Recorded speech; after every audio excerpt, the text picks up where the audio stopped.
What's up? That was a fucking sound. Jesus. Oh, man. All right. Greetings. Hello.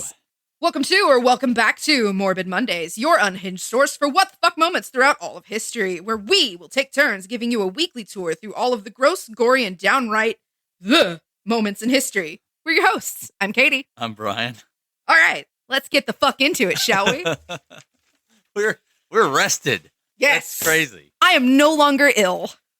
This is my first day unmedicated. Oh, man. So what do we got? What's much fucking caffeine in my system. That's what we got.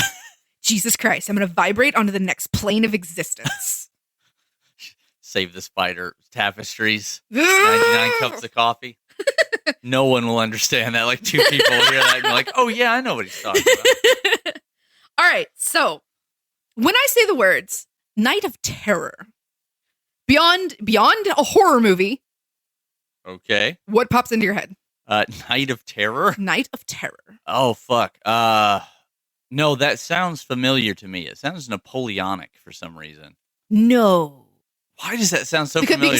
There's a few instances in history where this has kind of been like the unofficial title. There's something recently, I think it's like 1990, where something like awful happened. Yeah. Because I kept stumbling into that while I was doing research for this. But this particular event takes place in 1917. 17, not 70. Russia? Nope, U.S. Oh, shit. Okay. So here we go. I know where you went with Russia, though, because 1917 is a busy effing year. Yeah. Like, there's a lot of shit going down. Globally. Yes. World War I is in full swing. The U.S. is about to join in because, hey, guys, FOMO. No, seriously. It was our duty to, like, globally help out because sometimes you got to slap down a world leader. Yeah, that was 20 world leaders jostling over shit that didn't really belong to them, and seriously, like all kinds of. Yeah, 1917 is busy. So, for example, I wrote down a whole list of like events leading into where we're headed today, and this is like global stuff. This isn't just like in the U.S.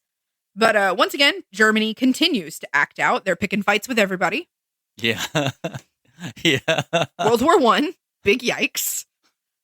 And doing a pretty bang up job at it, actually. Yeah, that shit with the U-boats, bruh. Yeah. Rude. Let's see. The modern Mexican Constitution is put into effect. Now, granted, it wouldn't really see like effect until 1920, but still, it was made official. Let's see. Puerto Rico joins the U.S. Hi, guys. Welcome. Just in time for the war. Yeah. Sorry, also. Russia yoked its monarchy. Yes, yeah. In a very, very famous incident. A dramatic fashion. Indeed. Yes. DreamWorks did a hell of a job with that movie. I still sing every single one of those songs. Anastasia. For anyone that didn't catch that. Yeah, there was a small albino bat was involved. No. No. Bartok! His name is Bartok! Put some respect on his name. And Rasputin was not that cool. Dude, no, he was not. He was not a wizard. He was just a con artist. Con artist with a big dick. Anyway, let's see. Jeanette Rankin. It becomes the first U.S. female to join Congress. That's right. We've talked about this in previous episodes. Before women even had the right to vote throughout the entire U.S. At this point, only 9 states have been like, yeah, all right, you're a chick, but you can vote. The rest of the U.S. is like, fuck that. Right. And woman. Yeah. How dare? Let's see. Yes. In April, the U.S. joins World War I. The good Kennedy is born this year. Oh, which one? Like JFK? Yeah. Yeah, okay. It was like JFK and Bobby weren't that bad. Yeah, JFK. Yeah. Let's see. Oh my God. So, did you know that he was actually also the first president that was born in the 20th century and then would go on to serve his presidency in the 20th century? Yeah. Also, he was the first. Also, the first Catholic. Oh yeah. There was a big to do about that too. There's a big deal. They're like, he's gonna be a papist. Who fucking cares? Yeah, and it's like, that's he's not the how coolest dude. Oh, you shot him, you bastards. That sucks. Now I'm sad. All right. So China also decides to join World War I at this point. That's right. And then women's suffrage movements begin to picket the White House to fight for the right to vote. They're pretty awesome, especially the ladies over in England doing jujitsu on folks. Yes. I love early suffragettes. They're insane. Yeah. Let's see. Lenin leads his almost entirely bloodless coup and wins. Almost entirely. Welcome the USSR. Yeah, I would say there's some shit that goes down in the city of Moscow. That is why I said almost. Quite bloody. But they're all in the front.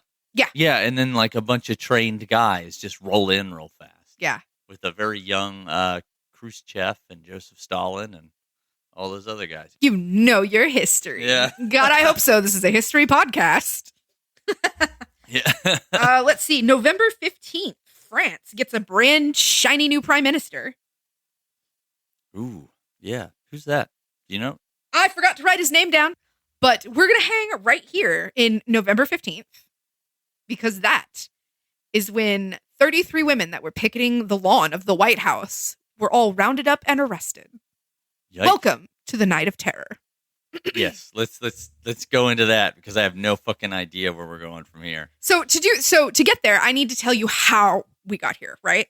Like I know for a fact that you are familiar with women's suffrage, and I had to educate my partner on some of it today. Well, it's like almost hidden history. Like a little bit, keep it out of the books, right? Like when you do world history or U.S. history in high school, they briefly touch on it. Oh yeah, and they clean it up a lot. Yeah, they don't talk about like all the women getting billy clubbed. And, dude, like, it was the women with hat pins stabbing cops. Oh yeah. Our votes for women, ladies, are why there are rules about hat pins. That's in case right. you didn't know. So let's backtrack just a smidge on how we got here. The official movement for women's rights got its start in 1848, which seems really fucking late to me. Because, like, I know for a fact that there have been women throughout history, like, making a stink about, why the fuck am I not equal to you? I'm clearly fucking smarter than you. Anyway.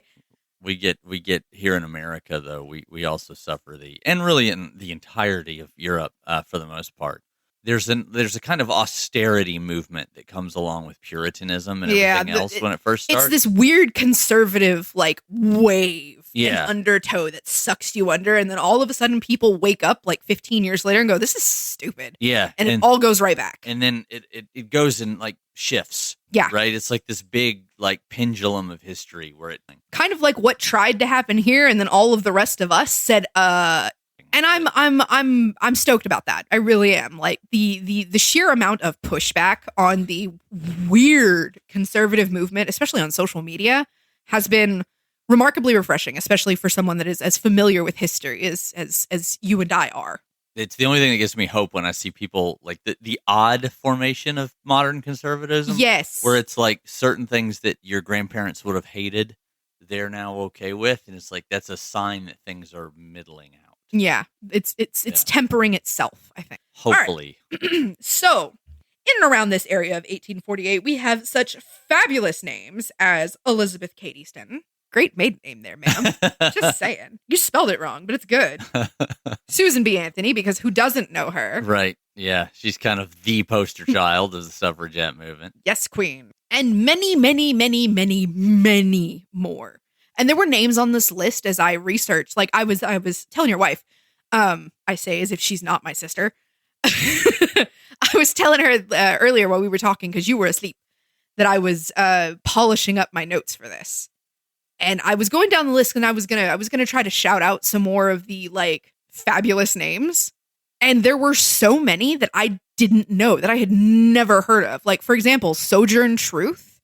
I had no fucking Sojourner. Yes. Sojourner Truth. Yeah. Thank you. I had no idea who she is. I read her entire story today. Oh yeah, she was one of the first like Black authors, like in a very real she was in fact the first Black woman to win a lawsuit against a white man. Yeah. Period. Yeah. Yes, ma'am. was a major movement in making sure that the suffragette movement was a little more inclusive of other people, because it was not always. So, and about that, actually, that's an excellent segue. Thank you very much. The women's rights movement got its real like teeth in things right alongside the abolitionists. Like the abolitionists and the women's rights movement all traveled in the same. I guess in modern terminology, you would say the radical far left. They were also prohibitionists. A lot of them thought like alcohol was really, which at the time it was. Like, to be fair to them, saloon culture was rough. Like, true, very true. And considering that this was an age where like they didn't have the modern convenience that we do. Like, when I decide I want to read a book, I can borrow any fucking book I want from Kindle Unlimited. They had to go to a library. Yeah, and if you want to have a single beer, you can grab it out of your fridge. Yeah, you don't have to go to a bar and get a pint. Yeah. You can get a, what's the ounceage on the cans? 12? 12, yeah. 12 ounce. You can get a 12-ounce can from your fridge. And you don't have to go into a place where possibly you could get shot or into a massive fight or whatever. Yeah. It is insane. That's who I was thinking about, Hatchet Sally, as far as suffragettes, because that's how she started out, was being like a liquor buster. She was a massive teetotaler, and they would come into these saloons. All these women would come in with like bats and wood fire hatchets and just start smashing shit. And I was like, God damn, that's so fucking metal. Damn, y'all are hardcore. I would not have survived in the early 19-teens. I'm too shit. Soft. And I think that's the late 1800s part. But it was because like husbands would do that. Like, abusive husbands would be like, oh, it's the drink. Yeah. Right. And they'd be like, okay, then let's take that away. That was their whole logic. Right. So. Hope I've messed her up. No. Sorry. I was reading my notes and I like started to wax poetic here for just a second. And I'm like, bitch, what's wrong with you? Anyway, so most of us here in the US, you and I touched on this in just a moment ago, actually, have a pretty like clean cut, cookie cutter kind of view of women's suffrage. Like, we know it's a thing that happened. We know that there were pretty purple sashes and women marching in lines. And Mary Poppins gave us a whole votes for women, musical number along with Step in Time. And that's about it. Yeah, I went there. What about it? Oh my God. Have you watched that as an adult? I have not, and I want to. Man, poor Irish people are not depicted well. Nobody is depicted well in that movie. Have you heard Dick Van Dyke's accent? I love Dick Van Dyke, okay? I love him. His accent in that entire movie is absolutely absurd. And not to mention who they put him opposite from. Yeah. An actual Brit, who is one of the single most elegant people on the face of the planet. Yeah, she's pretty. I do remember even as a kid being like, she's out of your league, bro. Stop. She's so, she comes in and she's Christ. Practically perfect in every way. Can you tell that Mary Poppins was a big part of my childhood? Can you tell? Because that was my my introduction to women's suffrage. Yeah. Like that was all I knew about it, was that like all of the classy ladies were like, votes for women, motherfucker. Yeah. But in the most posh way possible. And in real life, they were swinging baseball bats. The Enola Holmes version is much closer to actual history. I haven't watched that and I want to. They are, there was explosives involved. I believe it. I believe it. Okay. So anyway, that was my Mary Poppins wax poetic section right here in the middle. So in 1869, the movement split, right? And you'll notice that this happens in political movements a lot. Like you will have the people that are like, okay, we can get this done the polite way, and then you'll have other people that are like, no, we're throwing bricks. Get this, the movement split for the first time because it happens twice over the 15th Amendment. Which do you know the 15th Amendment? Remember it off the top of my head. I wrote it down. I feel bad that I don't, but I've literally Well, it gave black men the right to vote. Oh, yes, of course. Yeah. So there's a book on this shelf that is called The 15th. Well, I mean, somewhere. You're allowed, bro. You had like 5 hours of sleep. I woke up 30 minutes ago. Yeah, you're good. You are forgiven. But the movement split because basically there were about half of them that were like, yeah, okay, that's great. Good for y'all. And there was the other half that was pissed. Of course. Because, hello? Yeah. Hello? Right. In this extremely racist era, you're going to give black men... Oh, I hate that I'm saying it like this. Yeah. Because take it out of context, this could, like, destroy me. But it, yeah. Outrage that they felt that, like, they had been passed over. Yes. In favor of... The order of power goes patriarchy first, regardless of any other social thing of just like because you got to understand like for the people listening to this podcast, right? The people at home in this time period are so profoundly racist. Yes. That it's so bad that it sends a very clear message about what they think about women in general when they are willing to set aside the literal systemic racism. Yeah, and to pass over women. Still don't get the right to vote. So, okay, I told you that I had to like correct my partner today, right? Yeah. Because like I'm in the kitchen making my coffee. I'm not quite awake yet, so like none of my filters are in place. Yeah. And he knew what I was working on. Like I was polishing things up. He knew my subject.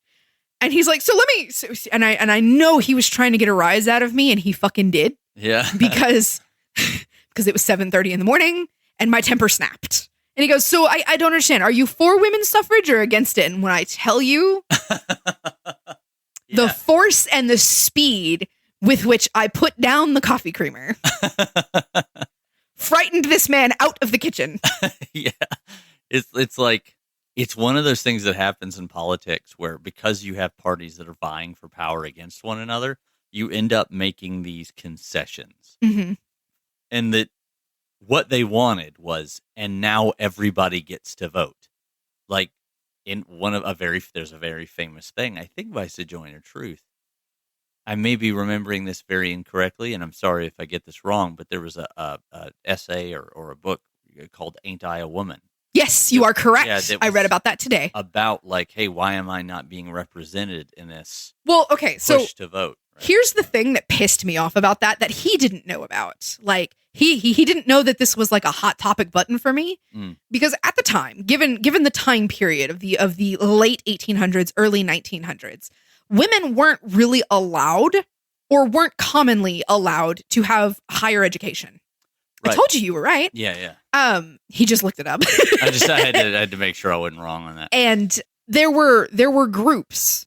I hesitate to call them anything like, my brain keeps going lobbyists, and I'm like, no, that's not the right word. But there were groups of people that would take surveys in the street, like asking women specifically, are you for women's suffrage or against it? Yeah. And because the women didn't have the education to understand the definition of the word, and because it was a relatively new word at the time, they broke it apart for context clues. Women's suffrage. What does suffrage sound like? Right. Suffering. Are you for women suffering? Yeah. Like that's what. And they would take surveys, polls, asking women who very, very probably did not understand the question. Are you for or against it? And then they would publish these reports, surveys, polls, saying that women are against women's suffrage, or are for women's suffrage, or whatever, or against it. Yeah. Like, but and also with the fact that like no fault divorce does not exist. Yes. So like there's always the overarching thing of like, if your husband finds out, will he hit you about it? Yeah. Like and unfortunately, it's an awful period for, especially if you are, a woman. But anyway, he had no idea about that. Like I didn't know that wasn't common knowledge. So like when I exploded at him about it, he was like, whoa. Yeah, it's the ladies literally standing on apple crates on the street corner. Yeah. Like doing what's now called a Gallup poll. It's amazing. And you're right. Like education for women really only existed in the highest possible class. Mm-hmm. And also employment in those fields was extremely rare. Yeah. And to be perfectly honest, it wasn't common either. No. To find an academically inclined woman because they weren't really encouraged to go for it. Right. to such a degree that things that are now thought of as fairly feminine fields Yeah. for whatever reason, but like because gender stuff and Teachers. yeah, it's usually pretty dumb. Yeah, teachers, writers. Mm-hmm. It was really difficult for a woman to become a writer of any form for like a newspaper if it wasn't about like fashion or homemaking. Or yeah, I was going to say, or recipes. Yeah, it very limited opportunity. It's infuriating because these are things that we take for granted now. Yeah, the Pearl S. Bucks of the world having to use like pseudonyms. My phone just made an angry sound at me. It was mad too. Like, that's right. Yeah. Yeah. So, okay, that was the first time that the women's suffrage movement split. The second time that the women's suffrage movement split was kind of like smack in between 3 years. Like it was a very slow break from 1914 to 1916 when Alice Paul and Lucy Burns formed the more aggressive Congressional Union for Women's Suffrage, or as we would recognize it, National Women's Party in 1916. Awesome. So they are basically one of the papers that I was reading today categorized it as a militant party, and I was like, no. To their definition of like, and these women will throw hands. Yeah, like, yeah. Beware the hat pins. That is a dangerous thing in like U.S. historical politics. Is like whenever somebody doesn't agree with you and they are a minority, they get labeled as militant. Yeah. Yeah. We're seeing it in modern media now. That's right. Yeah. Yay! Millennials living through another disaster. Sorry. I got sent that today and it just kind of lives rent-free in my head. Along with Hit 'Em Up today. I don't know why. No idea what that is. It is a song and I will play it for you later. I guarantee that you've heard it, but it's been playing on repeat. Okay. Over and over in my head. It's basically like Revenge Gold Digger song. Okay. Early aughts. It was great. Give it a listen. Anyway, so yeah, that particular split is kind of our starting point for our Night of Terror. I keep imagining you're like Night of Terror, and like I'm getting this anime scene of like vampires shoving into a city, and I don't know. Honestly, why. I didn't do trigger warnings at all. I just dove straight in. Okay, so before we get into the nitty gritty of this, if you've made it this far, I apologize for not warning you ahead of time. But our trigger warnings today include police violence, violence against women, general violence altogether, and a little bit of body and food horror. Okay, I'll give you. Yeah, I know. I'll give you a second to like consider your options here. Like, take your time, because I'm not going to go into detail about it, but the mention of it, some people can be real like sensitive towards, and I get that. I understand. All right, cool. So if you're still here we go. In 1917, the National Women's Party decided, you know what? We've had the fuck enough. We are going to annoy these motherfuckers until they give us the time of day. I have the time and I am the one, basically. And they set up a round-the-clock picket at the White House. Okay, cool. Like, these women were coming in shifts. So there was always a line of women at the White House. Like, to the point where President Woodrow Wilson was like, hi, good to see you again. Do you want to come in for some coffee?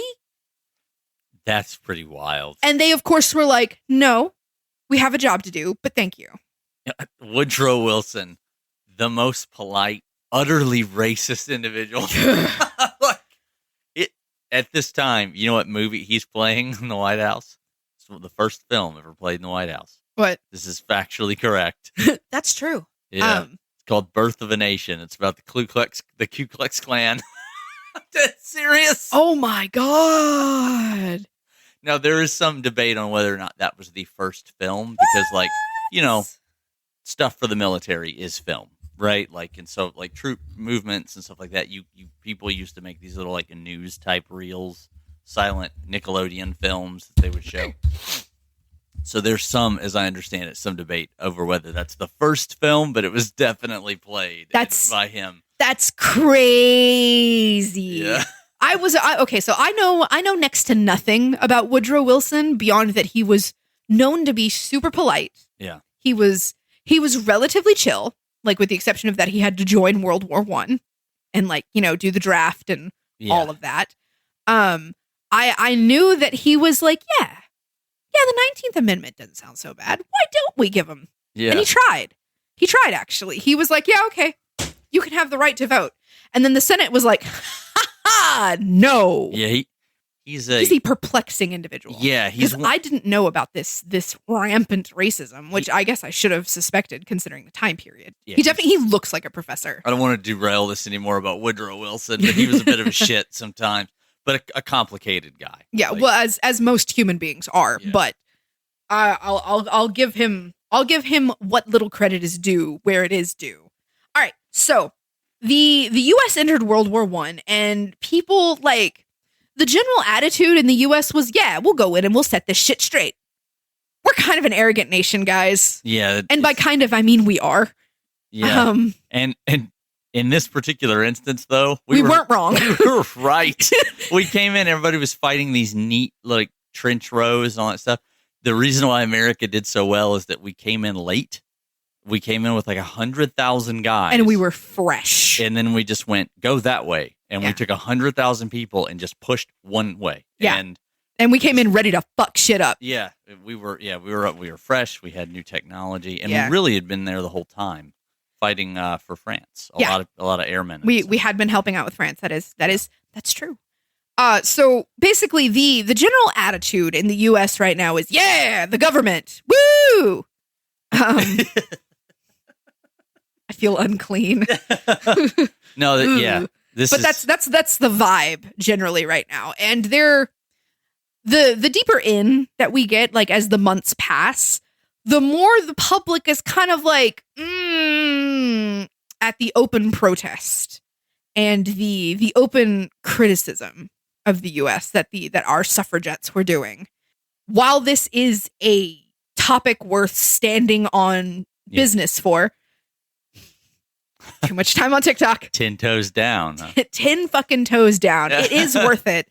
But public opinion kind of turns against them because they are openly criticizing the government. They're openly criticizing the president. Like they're using his kind of like draft and military slogans back at him for suffrage. World War I is not like World War II. Correct. There's not a clear bad guy. No. It's just kind of like there is a lot of anti-German sentiment. Well, you know that France put a dancer to death because they thought she was a German spy. That's wild. Right? Like, also why Karl Marx was... Yeah. Where Pilates was invented. Actually, in a German concentration camp in England. Wow. Yeah, people really did not trust Germans. They called them the Hun. Well, I mean... Yeah. We did the same thing to the Japanese. 100%, so we ain't got any room to talk. Nope. And we got a lot of apologies to still make. Yep. It was not always super popular. However, in a couple of years, maybe right around now, actually, the returning veterans, one of the things that's going to really become a big damper in U.S. politics is that the returning veterans from World War I are not given their war bonus. Oh, don't do that. This is as the Great Depression is coming in. Mm-hmm. And because doesn't World War I end in 1920? It was 6 years, and I think it got started in 1918. I think. Hang on, I wrote it down. 1918, November 11th, 1918. Okay, so we have one more year of war. Yeah, like almost to the day, because the day that we're on right now is November 13th, 1917. Isn't that crazy? Yeah. Like to look back on events right now, like these things that happened over 100 years ago. Just wait a year. Just wait a year. Take a year off. But it's so in the moment. Yeah. Which I get. I understand. Like once again, you know, you're standing on business, 10 tones down. Yeah. 10 tones down, apparently. Yeah. 10 toes down. And you mean what you're saying with your whole chest.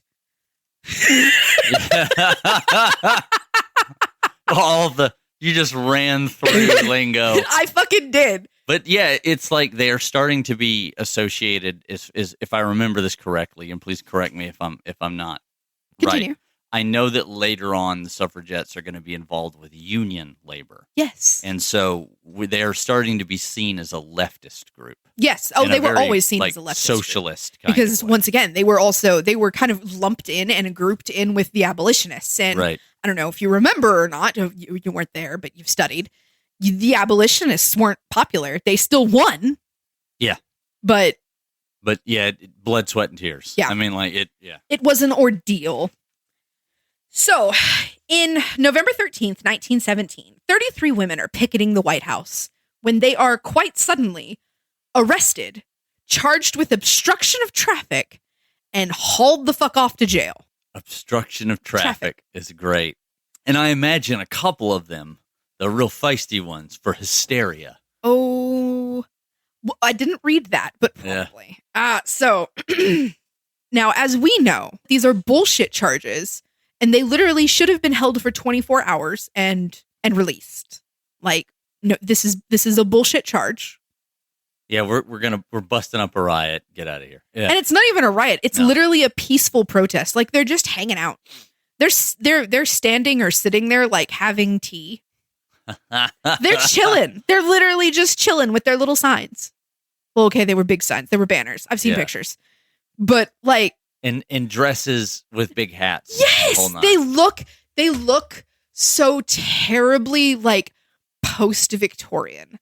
Every like, photo. do you remember Rosie from Has Been Hotel? Yes. They look like her. Every picture I've ever seen of these women looks like young Eleanor Roosevelt. Yes. Every single one. Yes. Like the same dress style. Like, they are in ankle-length skirts that are, like, kind of trumpeted. Yeah. Like, the vibe is pencil skirt, but give it ruffles. Yeah. And these high-necked shirts that are, like, they look like they're half lace work. Like, every single one of these women look like ladies. Yeah. This is we're having tea on our shift at the White House. This is the time period where sometimes people would get upset with you because you went out of your front door without, like, a fucking hat on. Gloves. Yeah. Gloves. Yeah. Gloves were a big fucking deal. All right. So these 33 women are arrested and hauled off. I found conflicting accounts on whether it was a workhouse, a prison, or a jail. So those three things are often the same thing. That's what I thought. Yeah. That's where I arrived with context clues. But considering that I looked it up and got no definitive answer. Well, here's the thing. They were arrested in Washington, D.C. And then they were hauled off to Occoquan. Beautiful name. Right? Occoquan Workhouse in Virginia. Now, you and I are both going... No, hang on. That makes sense to me because of how close it is. Mm-hmm. And because it's a district, not a state. Uh-huh. So it's either you go to a federal facility or you go somewhere else. And several of their sisters were already there for disturbing the peace. as our quote-unquote militant group for this women's suffrage movement were wont to do. And they had kind of been advised... sort of claimed to be political prisoners because they weren't criminals. They hadn't done anything wrong. Right.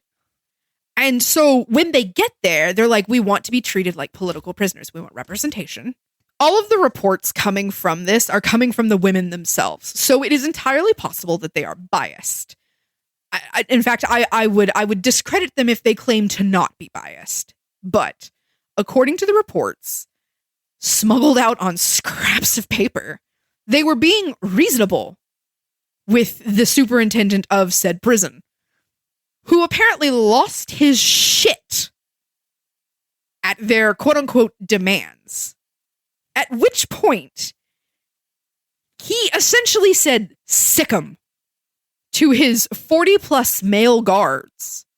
And all 33 of these women are essentially manhandled out of this processing room. Like, they weren't even processed properly. Yeah. Let's start there. A lawyer today would have a fucking field day with this. Yeah. But alas, it's 1917. And from being bodily drug from this processing room, in which one of the surviving eyewitnesses, like a person that was there, claimed that she told the guards, that the two guards that grabbed her by the arms and said, "Don't drag me, I'll go with you, I have a lame foot." And they proceeded to bodily drag her anyway. Now, this is the part where it gets nasty, and I'm going to try to gloss over as much of it as I can with, like, sort of vague informative details, but I'm not going to go into shit. Yeah. These women are brutalized. They are beaten, they are kicked, they are strangled. Several women are thrown into things to like actively harm and torture them. Like they're taken to like this. The words that were used were condemned section, which I'm guessing is probably a very artistic way of saying dark and dirty and kind of gross. Yeah. And they are thrown in these dark cells, and two of these women are, one is picked up and dropped on a metal bench, on the arm of a metal bench twice. Not once, but twice. And according to the person that basically was taking these accounts down, this woman, I believe her name was Dorothy Day, was described as a frail woman. And I've seen a picture of her. She's a very delicate looking flower. And it kind of just gets worse from there. Like one woman is thrown into the cell, and when she's thrown, her head strikes the ironwork bed frame, and her head hits it. She's bleeding, and she just slumps, completely immobile on the floor. Like she is knocked the fuck out, to the point where one of the other women in the cell has witnessed this and literally has a heart attack because she thinks she's dead. And the stories just get worse from there. But that's, I'm gonna close the brutality there. I can imagine, because it's gnarly. Yeah. Also, you started this out with like how many women get arrested or in this 33. Workhouse? So we can say that the workhouse probably has maybe 200 people in it. Mm-hmm. 40 male guards. We no longer allow male guards in female prisons. Yeah. For very, I think, what should be obvious reasons. Yeah. And because we guys are the problem. It's not all men, but it's always men. Yeah. It's power. That's really what it is like you boil it down to it. It's power. This is why a lot of shit had to change and still needs to change in prisons to begin with. Mm-hmm. They don't have any rights. Yeah. The Alcatraz years later would have somebody come in front of a board of people and tell about his experience in there and how horrifying it was. Mm-hmm. And then like they had to be like, oh, what were you initially in jail for? He was like stealing bread. Yeah. And then they kept giving him new charges because he would try to escape, because they were like, beating the shit out of him with metal bars all the time. And it's terrible. Yeah, it's gnarly. Later that night, once they had all been thrown in their cells and the guards got bored and left, the leader of this particular pack of ladies reveals herself because she wants to know her people are okay. So she calls out a roll call. Yeah. Like, let me know you're alive. Did we lose anyone? And she's checking in on all of her people, and the guards are like, shut the fuck up. And she's like, no, I need to know my people are alive. Yeah. And they proceed to chain her hands above her head to the cell, like the ironwork cell wall. They chain her hands above her head and leave her there all night like that. And in solidarity, which I gotta give these women props, because they have just been fucking traumatized. And like over half of these women, the ones that can, basically adopt the exact same pose in solidarity, and they stay there all night. And at this point, media has kind of gotten a hold of the story of like all of these peaceful protesters have been rounded up and thrown in jail. Yeah. And public opinion is not in their favor. So the powers that be for the prison, the workhouse, are like, okay, let's call in the doctors. Let's feed them. Let's try to smooth this situation over. And it does not go well. So, like I said, one of these women has had a heart attack. Yeah. Literally a heart attack. And was not seen until the next morning when they called the doctors in. One has a concussion. One has several broken ribs. And there is a laundry list of other injuries on top of just kind of general PTSD. Yeah. Because they didn't do anything to deserve this. And probably terrible, stupid prison practices. And like, yeah. I mean, if you got a bunch of cars with women in it and you want to get women from one place to another, don't have them all in one place at one time. Right? Yeah. Get 5 guys to move one person into a cell. And you do that just over and over and over again. And well, yeah. These people aren't that fucking smart. After the guards start to panic and they're freaking out because public opinion is not in their favor. Like they're getting phone calls and they're starting to panic a little bit. So they're like, all right, let's feed them. Let's take care of them. They're probably only going to be here for a little while anyway, because they knew the charges were bullshit. However, our suffragettes are like balls to the wall metal. They start a hunger strike. They will not eat. They will not drink. They will not. Yeah. Like, it gets to the point where the guards and the superintendent and all of the people in charge are like, fried chicken? It's delicious. Please eat. And which, of course, only, like, insults them and pisses them off further because, like, really? Yeah. Really? Yeah. Fried chicken's the best you can do? Well, that was new at the time. True, very true. Yeah, that would have been a very cool new thing. Shout out Chef Rufus, probably the inventor of fried chicken. Probably the inventor of not personal. Oh my god, commercial fried chicken. Yeah, he was a chef on a train, right? I think so. Yeah, it's been a minute. It's been a very long minute. So, in an effort to get these women to eat, they remove Miss Burns. Like, they take her completely out of this facility and put her in another place. Like, they put her in a men's facility. Now, granted, they keep her locked away. Like, she is safe. Yeah. Quote unquote. But they put her somewhere else. And they force feed her. That's wild. Like, raw eggs and milk. And then, like, there's a point where that starts making her sick. So they literally put a GI tube down her nose. I know you're looking at me crazy. I'm thinking, yeah, because in 1918, that would have been painful. It was so painful. It literally caused, if the report I read is to be believed, it caused permanent headaches. Like they apparently twanged some nerve that she just kind of had headaches the rest of her life.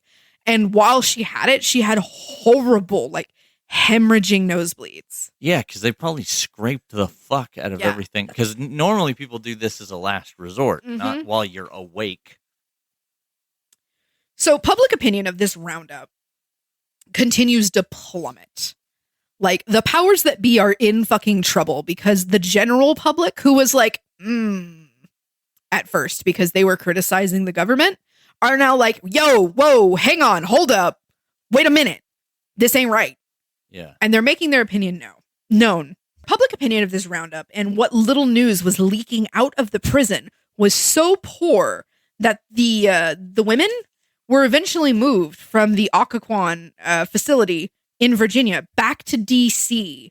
under the ruling that since they were arrested in D.C., it was unlawful for them to be detained in Virginia. So they're walking it back slowly. Yeah. Because that's the beginning of we fucked up. Not to mention what will become in the future acknowledged as a blatant disregard of the First Amendment rights. Correct. So you remember, they all got arrested on November 13th, right? Right. By November 23rd, they've been in custody for 10 days. All of these women are out on bail. Okay. Right? Because, like, at this point, the powers that be have gone, yeah, we fucked up. You can go. We fucked up. Yeah, what should have been a fine, like a scattering of people, like you get shooed and then they fine you, is a 10-day where you've been moved across state lines and beat up for 10 days. Yeah. And get this. Upon their release, 90% of these women were too weak to walk on their own. And this is greatly covered by the media. There are images now that you can see of these, like, very clearly battered and not okay women. Like, their families are coming to them with blankets and they are just falling into their arms. They cannot stand up on their own. Jeez. Well, yeah, if they haven't, especially if they've been hunger striking. Hunger strike on top of physical trauma. Yeah. You have to, if you're going through it, you got to eat. I mean, they don't, because they're politically doing this. Right? Well, the media covers it. Like I said, there are images of it, and not just like, oh, I'm picking my daughter up from jail. Click, say cheese. No. This is like this is national media covering this, and the outrage from these images hitting the newspapers is so great that by March of the next year, which, mind you, this is November, so it's only like 5 months. Yeah. 4 months. I can't count. It's something. They are, all of the charges are completely dropped and their records of the arrest entirely are expunged. Like, they walked it all the fucking way back. Yeah, because, the whole thing was fucked up. Yeah. And, like, as I understand it, like, just from the light glossing of reading that I was doing, because by the time that I got to this part, I was so pissed. I was so angry. I had, like, 12 tabs open on my laptop, 3 more on my phone. I was trying to find information because I wanted to know what happened to the jail after that. I wanted to know if they were brought up on charges. I could not find any confirmation of it. I seriously doubt it. Means that they probably weren't. Knowing, because I've read other... This is a time period where if you are arrested as a young black man, there's a good possibility that they are going to lease your labor out to a coal mine. Well, get this. It's just, prisons in this time period are fucked. They walked it back so hard that they declared the entire event unconstitutional. Because like on a Senate level. Yeah, of course. Like the entire government had to go, we're sorry. Yeah, motherfuckers. Yeah, a peaceful protest. You have the right to do it. By 1918, President Wilson was publicly down for the Women's Rights Act. Like, he was publicly in for the 19th Amendment. Okay? And he said, yes. And then the Senate went, ha, no. And then literally 2 years later, had to eat their fucking words as the 19th Amendment passed. That's amazing. So go and fuck yourself. Which definitely means, though, that because like to get an amendment passed, you have to have a like overwhelming majority of both. Mm-hmm. So it must mean that public opinion changed radically over the next 2 years, and which great because overdue. Yes. Right. Like, oh my God. Yes. But it's funny because when we think about that in history, we often think about like America was founded so that everyone would have freedoms. So a very large amount of the founding fathers wanted more or less a House of Lords. Mm-hmm. They wanted a parliamentary style. Well, that was the thing, is that was all they'd ever known. Right. Like they didn't have a basis for the government that we would later set up. Thank you, Washington. Which is who is not a zombie. Which is really like fucked up because a lot of our House of Representatives is based off of like the indigenous governmental system of the area. And then also it existed in other parts of the world. Yeah. It has existed in Iceland for hundreds of years. Oh, and like representative style democracy has existed for a very long time. But like a lot of them really only meant a very specific, like the Senate was meant to be a balance between like democracy. Yeah. And the older way of doing things where like, all right, so we have a couple of like landed gentry that it's basically a House of Commons, House of Lords situation. Mm-hmm. And that was more or less the balance, is that they wanted to make sure the small states had the same amount of like political pull as the populous states. But like the reason they wanted that is because the small states were plantation states. Yep. And so like that's you end up with a kind of land gentry. And so we've always kind of been like that, where we started off and didn't want to give rights to everyone.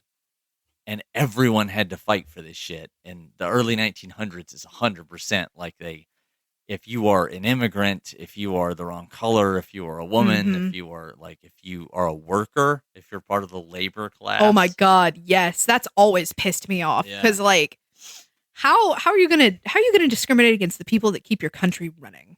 Like, I kind of have that mindset now. Yeah, like all of these people that like look down on like people that work in factories, people that run restaurants. When FDR ran as a Democrat. Franklin Delano Roosevelt, his cousin, another Roosevelt, told a newspaper that he had betrayed his class. That's what he wrote. He was like, he's a class traitor. Like, they knew it was class war. Yeah. You know what I mean? And like, I don't know. Like, it's... We like to gaslight ourselves into thinking that our country is, like, we're the youngest country, so, like, we're the most forward and progressive. Shut the fuck up. yeah. No. We wanted had to be. moments. Yeah, we had moments where we were tremendously forward-thinking. And then we get bogged down in our own bullshit. Anyway, I'm not going to rant about that because I've already ranted about that today. But yeah, so in 1920, the 19th Amendment passed, and the polls lost the ability to discriminate against any person coming up based on their sex. Now, that didn't stop various states from being like, oh, but can you read? That was a thing with black people as well. Yes, Yeah. and it's infuriating. Like, they found all the stupid fucking loopholes. Yeah. And then those loopholes were, of course, later obliterated. But it took for fucking ever. That straight up still gets brought up. I know. And people are like, well, you should have an intelligence. You should have an IQ test before you can vote. Think about that for a second. Oh, buddy. It Are you sounds sure? It sounds good in theory until it gets applied. And they're like, well, who's not smart enough? And who gets to write the test? Uh-huh. Fuck. I have many rebuttals and many arguments, especially for the people that, like, argue about immigration or, like, the qualifications to vote. Yeah. Like, do you pay taxes? Are you sure you want to do this? With my whole thing, I 100% believe this. To the point of, like, this is a hill I will die on. If you pay taxes, you get to vote. Thank you. I agree. Yeah, because like you are contributing. Yeah. I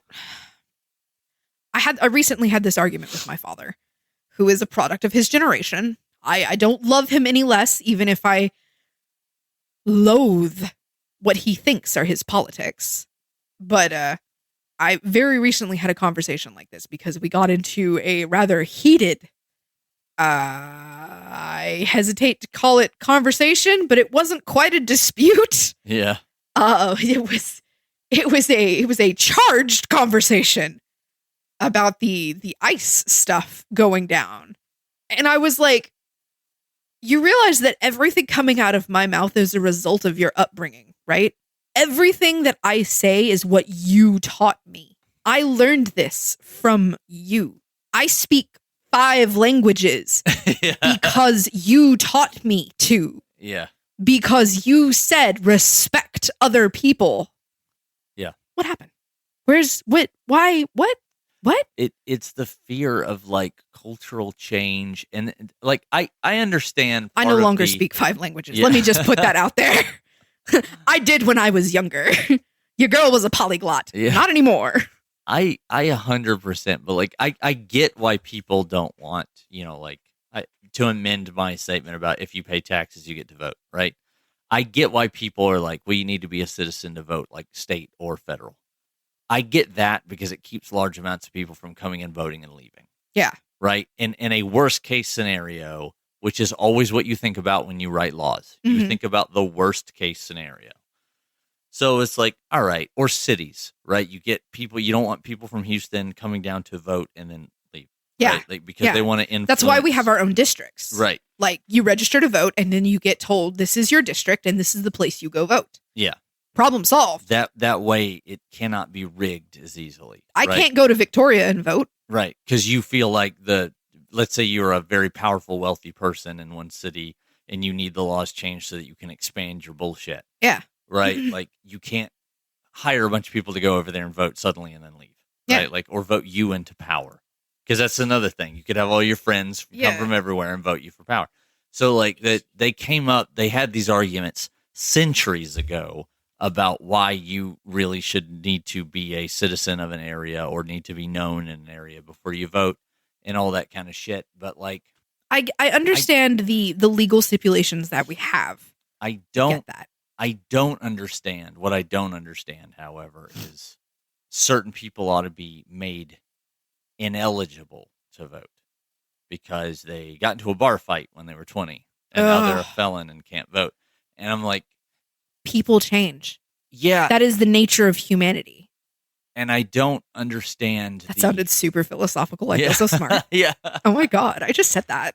I don't understand the need for human beings to do what they did to the suffragettes, really to women before the suffragettes. What they were trying to do recently was the Save Act? Yeah. That would have, my husband and I discussed it. And we're like, if this passes, he's like, I want you to go change back to your maiden name. That way you don't have to change any of your other paperwork. Yeah. And I was like, whoa, what?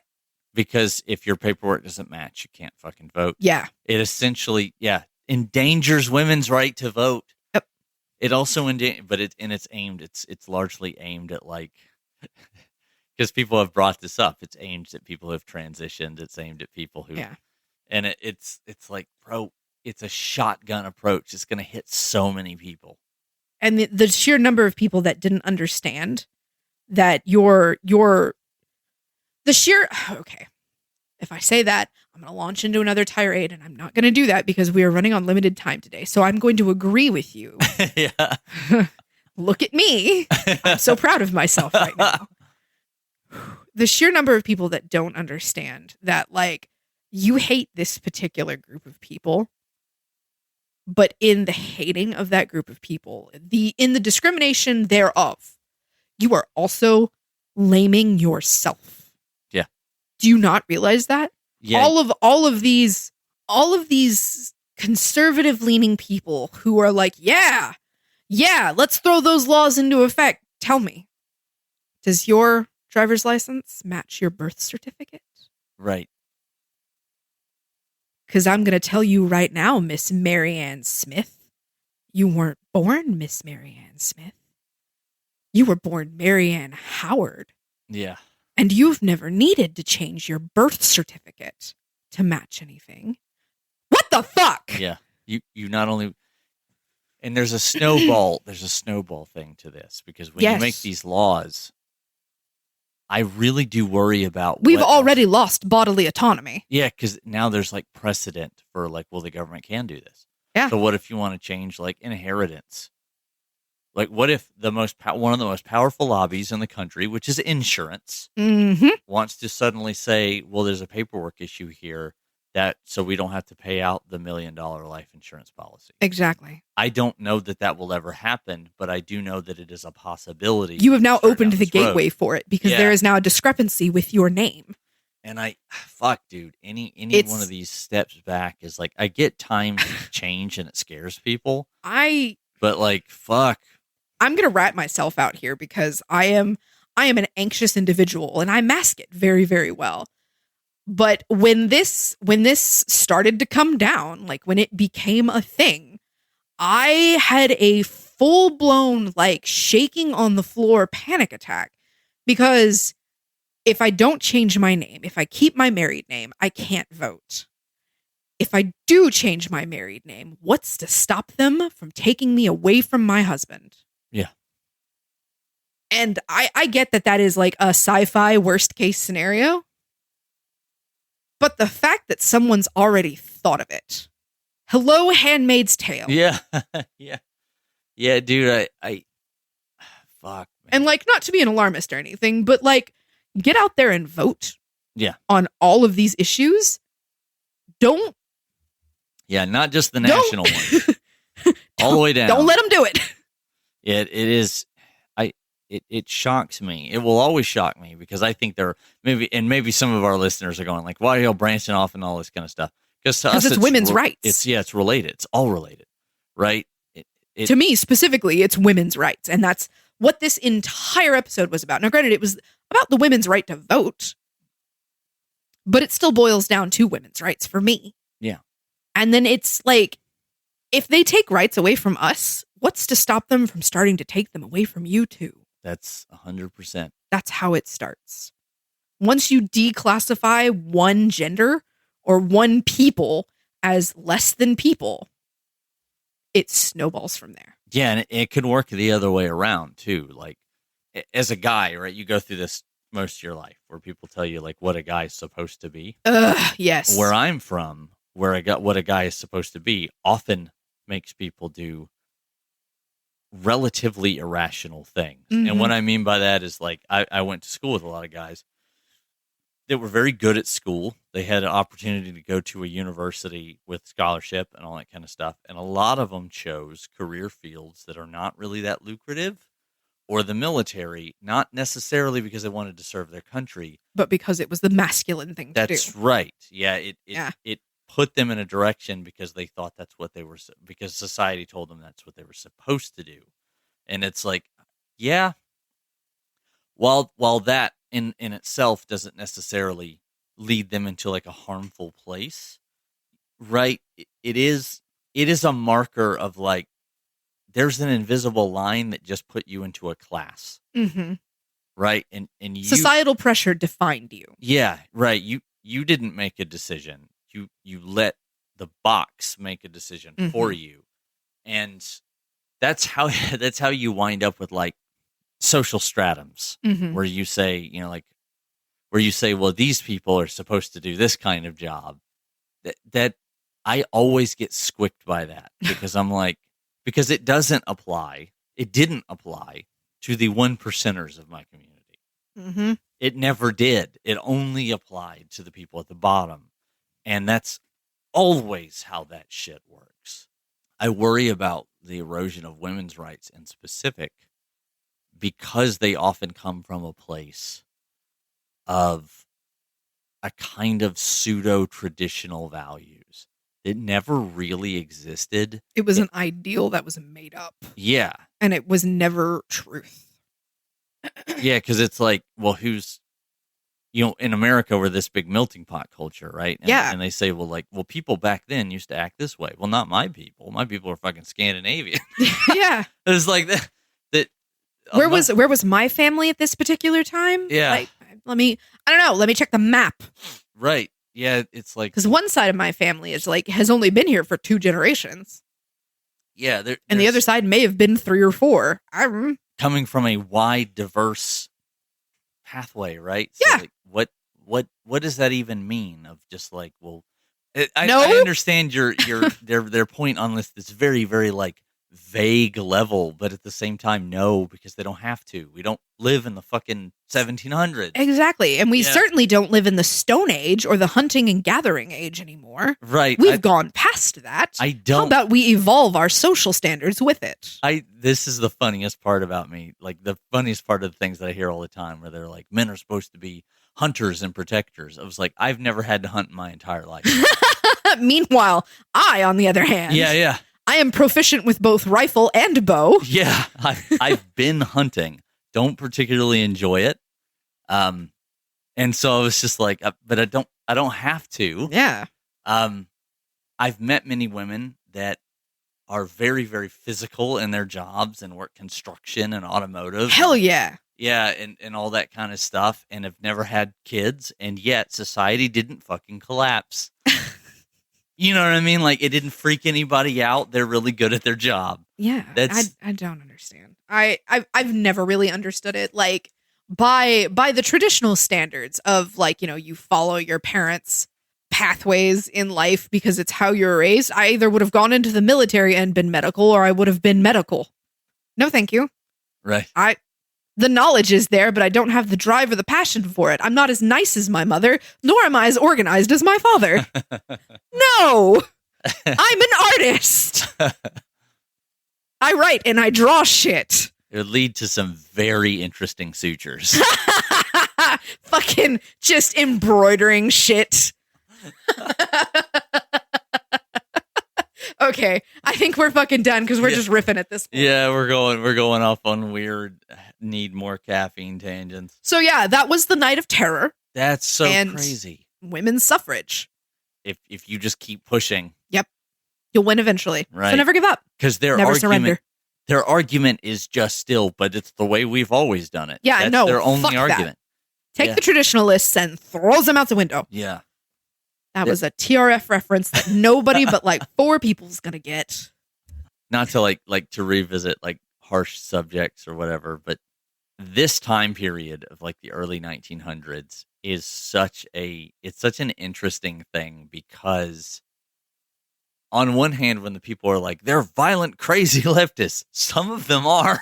You are correct. Some of them are. And they are still right. Yes. The violent, crazy, like, guys that are doing what they're doing are also doing what they're doing because, like, work hours are 15 hours in a coal mine. Yeah. And women don't have the right to vote. And you have children working in factories. And kids get taken from their parents because their parents are immigrants. Or they can't pay rent, so their children are taken to the workhouse. Yeah. Literally, that is the time period we're in. I understand that we romanticize the early 1900s. Fucking terrible. Yeah, it's awful. Shit don't get, like... All right, everybody.